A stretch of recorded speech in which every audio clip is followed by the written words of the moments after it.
Girl, he actually tried to rape me in my own house. He what? Anise said. Yes. He was supposed to meet Curtis after church, but before Curtis got there, he tried to rape me. And if Curtis hadn't come home when he did, I'm telling you, he would have hurt me. He would have done whatever he wanted to. So what happened after Curtis came into the house? He came upstairs to let me know he was home, and then he and Aaron sat around in the family room for another hour or so going over some new ideas for the church. And Aaron was laughing and talking like normal. He's insane, Charlotte, and if I were you, I'd tell Curtis everything. Because if you don't, things are only going to get worse.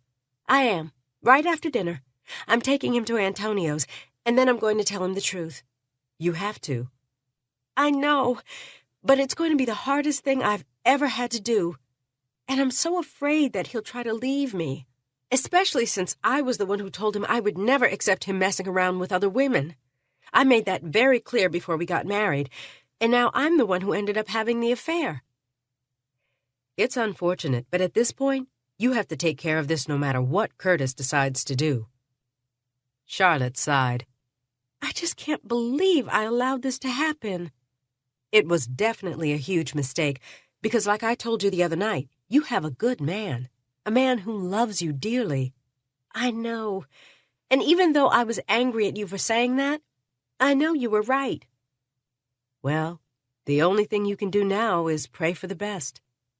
Actually, I've been doing that since Wednesday. And since Aaron didn't try to contact me yesterday and hasn't tried to call me here at work this morning, maybe my prayers have been answered. Maybe he's through with all of this for good. Anything is possible, but I wouldn't get too comfortable with that. Because the Aaron I heard on the phone that night sounded like a madman. He sounded like he was capable of doing anything to anybody. Charlotte leaned back in her office chair and closed her eyes. She tried to think just the opposite of what Anise was saying, but in all honesty, she agreed with her completely. Over the last week, Charlotte had seen a side of Aaron that she hadn't even known existed, and she could tell he was someone to be afraid of. She was starting to realize that when she was alone, she needed to be more cautious. At the office, at home, and anywhere else she could think of. I hear what you're saying, and I'm definitely planning to be careful. That's good, because you never know what people like Aaron will do. You never know what to expect. This is true. And hey, thanks for listening to me and for not writing me off. You're my cousin, girl, and I love you. I don't agree with what you did, but that doesn't change our relationship. So know that I'm here for you if you need me. I love you too. And Anise, please, please don't tell Aunt Emma. She would be so disappointed, and I would never be able to face her again if she found out about this. I understand, and I won't.